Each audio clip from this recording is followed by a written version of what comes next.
There lived a poor fisherman with his wife and children in a hut near the sea. Every day he used to go to the sea and catch fish.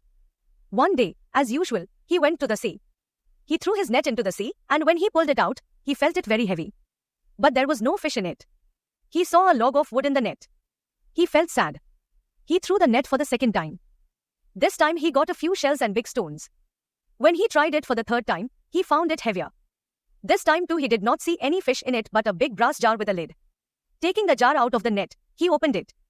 A lot of smoke came out of it. Suddenly a jinni appeared in the smoke. On seeing the jinni, he screamed. "I'll kill you now," shouted the jinni. "Why?" asked the fisherman and said, "I haven't done you any harm. Please don't kill me. I was in the jar. I was not free. Now I am free. I will kill you and eat you up," said the jinni.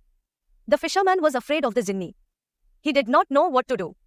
Suddenly he got a clever idea and said, "All right, you can kill me, but I don't believe what you say.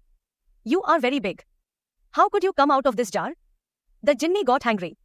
"How dare you say I cannot come out of this jar? I can take any form. I can take the form of an elephant or become even a small ant," said the jinni. "Is it so? Can you become an ant?" said the fisherman cleverly. "Surely," said the jinni, and immediately took the form of an ant and got into the jar again. The fisherman immediately shut the jar tight and said with a grin, "Now I believe your story, my friend. You cannot come out any more and kill me." Then he threw the jar into the sea and returned home happily.